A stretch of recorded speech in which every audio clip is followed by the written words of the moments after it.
নমস্কার বন্ধুরা, পাহাড় থেকে ফিরে এসে এবার চললাম এক সমুদ্র সৈকতের উদ্দেশ্যে। আর এই সমুদ্র সৈকতে পৌঁছতে খরচ করব মাত্র 100টা টাকা।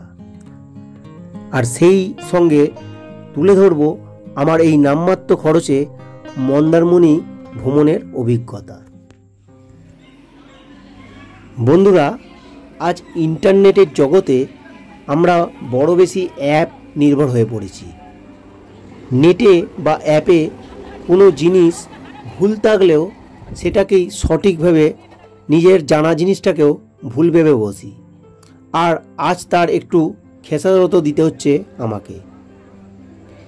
দীঘা যাওয়ার এই ট্রেনটি সাঁতরাগাছি থেকে ছাড়ে আমার জানা ছিল, কিন্তু নেটে বা অ্যাপে মেচেদা থেকে দেখানোর জন্য আমি সাঁতরাগাছি থেকে দীঘা যাওয়ার এই ট্রেন মেচেদা থেকে ধরছি। আর তার পরিণাম হলো বাদুড়ঝোলা এই ভিড়। বসার কথা তো ভুলে যান, ঠিক করে দাঁড়ানোরও জায়গা হচ্ছে না। সাঁতরাগাছি থেকে যদি ধরতাম এই ট্রেনটা, তাহলে আমি আরামে বসার সিট পেয়ে যেতাম। এখন আফসোস করা ছাড়া আর কিছুই করার নেই। বন্ধুরা, আমার নামার কথা ছিল আশাপূর্ণা দেবী স্টেশনে, কিন্তু এই ভিড়ের চাপ সহ্য করতে না পেরে নেমে পড়লাম ওখান থেকে 2টো স্টেশন আগে এই কাঁথি স্টেশনে। এখান থেকে মন্দারমণির দূরত্ব 24 কিলোমিটার। আর আমি যদি আশাপূর্ণা দেবীতে নামতাম, ওখান থেকে দূরত্ব ছিল 14 কিলোমিটার। আশাপূর্ণা দেবী স্টেশন থেকে মন্দারমণির দূরত্ব কম হলে কি হবে, এখান থেকে কিন্তু টোটো অটোর পরিমাণও একটু কম আছে। এক্ষেত্রে কাঁথি বেশ জমজমাট। স্টেশনে নামলেই আপনি অটো বা টোটো পেয়ে যাবেন। আর স্টেশন চত্বর থেকে যদি আপনি অটো বা টোটো নেন, সেক্ষেত্রে খরচ পড়বে মাথাপিছু 100 টাকা করে। আর যদি একটু হেঁটে স্টেশন চত্বরের বাইরে বেরিয়ে টোটো করেন, সেক্ষেত্রে ভাড়া পড়বে মাথাপিছু 60 টাকা করে।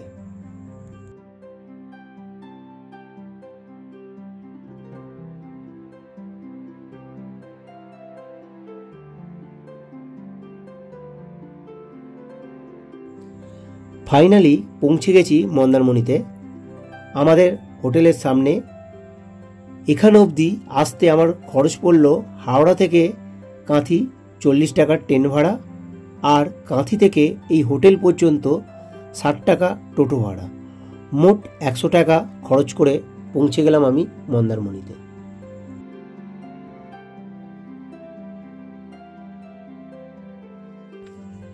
এই হলো আমাদের হোটেল দ্য ব্লু লেগুন। নামটা দেখি একটা ফিল্মের কথা মনে পড়ে যাচ্ছে। যাক, সে কথা পরে হবে, এখন ভেতরে ঢুকি। এই যে মেন গেট দিয়ে ঢুকে বাঁদিকে পড়ছে, ডান দিকটা ডাইনিং প্লেস দেখছি, আর বাঁদিকে রিসেপশন রুম। কিন্তু আমার এখন আগে দেখার আছে যেখানে বিচটা কেমন, তাই আমি ডাইনিং প্লেস রিসেপশন রুমে পরে ঢুকবো, পরে দেখাচ্ছি। আগে দেখে আসি বিচটা কীরকম। রিসেপশন রুম ছেড়ে এগোতেই দেখা পড়ছে ছোটো ছোটো কটেজ। ডান দিক বাঁ দিক দুদিকেই কটেজ আছে। আর এই কটেজের সামনে দিয়েই এগিয়ে চলেছি সমুদ্র বিচ দেখব বলে। ওই যে দূরে সমুদ্র দেখা যাচ্ছে।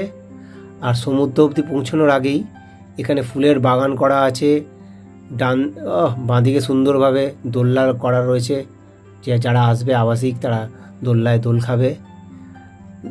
ডান দিকেও বেশ সুন্দর পার্ক মতন সাজানো গোছানো আছে। আর এইদিকে যারা 4 চাকা নিয়ে আসবে, পুরো 4 চাকার পার্কিং করা রয়েছে। পার্কিংয়ের কোনো অসুবিধা নেই দেখেই বোঝা যাচ্ছে। এবার চললাম এই বাসের সেতু দিয়ে বিচের দিকে।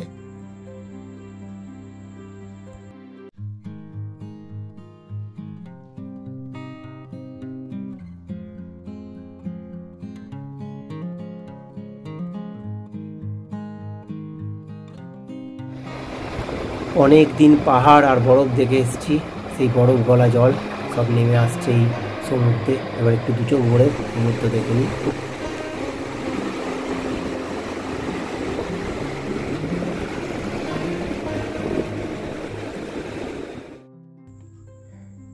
সমুদ্র দেখা শেষ, এবার ঢুকবো আমাদের রুমে আর দেখাবো রুমগুলো কীরকম অবস্থায় আছে।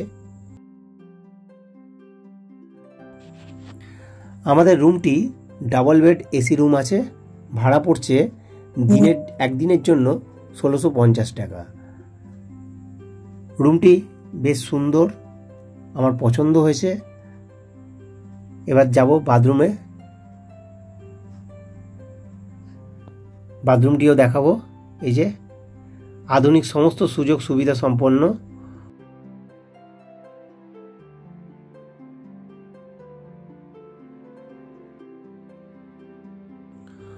হোটেলের রুমে ব্যাগপত্র রেখে চলে এসেছি সমুদ্র স্নানের জন্য, যে কারণে এই মন্দারমণি আসা আমাদের।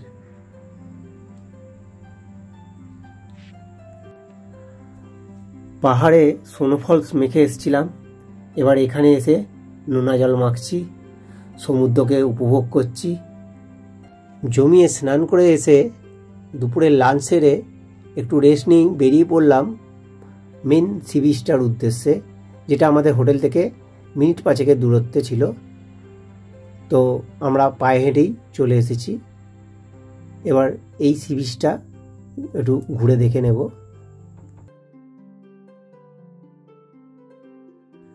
ওই যে আলোয় ঝলমল করছে, দারুণ সুন্দর দেখতে লাগছে। আমাদের এই মন্দারমণির সমুদ্র উপকূলের সবচেয়ে সুন্দর আকর্ষণীয় জিনিস এই দুর্গা মন্দিরটি। সামনে থেকে দেখব গিয়ে।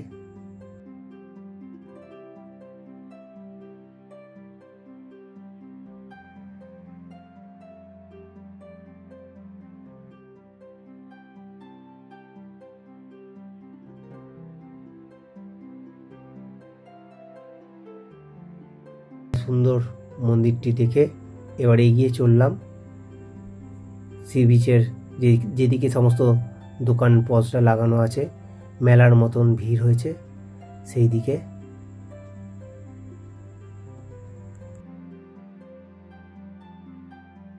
এই মন্দারমণির সমুদ্র সৈকতের ধারে মানুষজন বসে সমুদ্রের ঢেউ আজরে পড়া পাড়েতে উপভোগ করছে।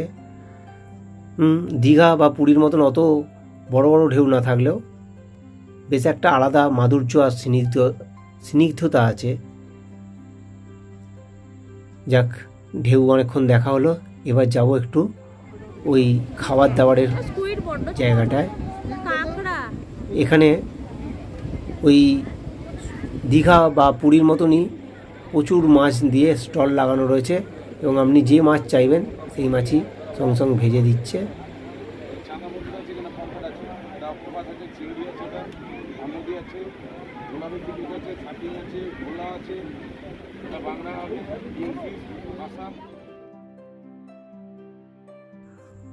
মোটামুটি এখানে খাবার দাবার হরেক রকম, সঙ্গে ঘর সাজানো, নিজেকে সাজানোর প্রচুর জিনিসপত্র রয়েছে। সন্ধ্যাটা বেশ এইসব দেখতে দেখতেই আনন্দ করে কেটে যাবে। পরের দিন আমাদের ফিরে যাওয়ার পালা, তাই সকাল সকাল উঠে আবার চলে এসেছি এই সি বিচ চত্বরে, আরও একটু সমুদ্রকে উপভোগ করার জন্য। সমুদ্র স্নান সেরে সকালের ব্রেকফাস্ট করে আমরা আমাদের ব্লু লাগুন হোটেল ছেড়ে বেরিয়ে পড়লাম 11টার সময় করে। আমাদের বাস আছে দুপুর 3টে নাগাদ, তো 2-3 ঘন্টা সময় আমাদের এখনো হাতে আছে। আমরা এগিয়ে চললাম সি বিচের ধার দিয়ে ওই দূরের বাসের রেস্টুরেন্টগুলোর দিকে, যে ওখানে দরকার পড়লে আমরা দুপুরের লাঞ্চটা সেরে নেব।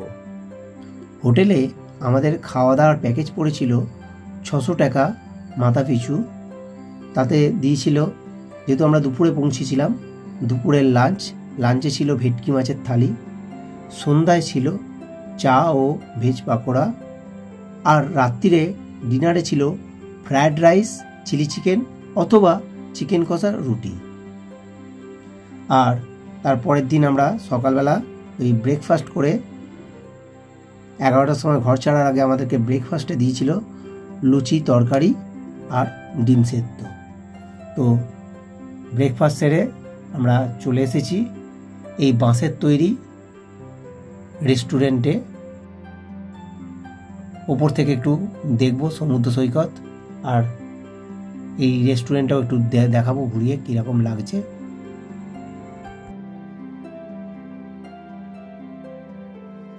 এখন দুপুর 12টা বাজে, ভাটা চলছে, তাই সমুদ্র অনেকটা পিছিয়ে, কিন্তু সমুদ্র পিছিয়ে গেলেও দেখতে কিন্তু খুব সুন্দর লাগছে এই ওপর থেকে। আর এই 12টার সময় যে গরম লাগার কথা, একটুকু গরম লাগছে না, কারণ এত সুন্দর হাওয়া চালাচ্ছে। এই ফুরফুরে হাওয়াতে মেজাজটাও পুরো ফুরফুরে হয়ে যাচ্ছে। আর এখানে বসে আপনি অর্ডার দিয়ে দিতে পারেন মাছ ভাজা বা আরও যে কোনো খাবার, আর সেই সঙ্গে নিতে পারেন যে কোনো পানীয়। বাস ধরবার জন্য আপাতত আমাদেরকে মন্দারমণি বিচ থেকে অটো করতে হয়েছে, যেটা ভাড়া নিচ্ছে মাথা পিছু 30 টাকা করে। আমাদেরকে পৌঁছে দেবে চাউলখোলা বাস স্ট্যান্ডে, কারণ এই চাউলখোলা বাস স্ট্যান্ড থেকেই আমরা হাওড়া যাওয়ার বা কলকাতা যাওয়ার বাস পাব। বন্ধুরা, এই চাউলখোলা বাস স্ট্যান্ড থেকে কিন্তু ডাইরেক্ট হাওড়া বা কলকাতার কোনো বাস নেই। দীঘা থেকে আগত বাসগুলো এখানে স্টপেজ দেয়। আর যদি বাসে জায়গা খালি থাকে, অর্থাৎ বসার জায়গা থাকে, তাহলে আপনি সিট পেয়ে যাবেন। আর যদি আপনার সিট দরকার থাকে তো আপনি আগে থাকতে অ্যাপের মাধ্যমেও বুক করতে পারেন, কিংবা যে হোটেলে আছেন সেই হোটেলে বললে তারাও বুক করে দিতে পারবে। আমাদের এই এসি বাসে ভাড়া পড়েছিল 300 টাকা করে মাথা পিছু। তো বন্ধুরা, মন্দারমণিকে বাই বাই বলে ফেরার পালা। আবার দেখা হবে অন্য কোনো ভিডিওতে।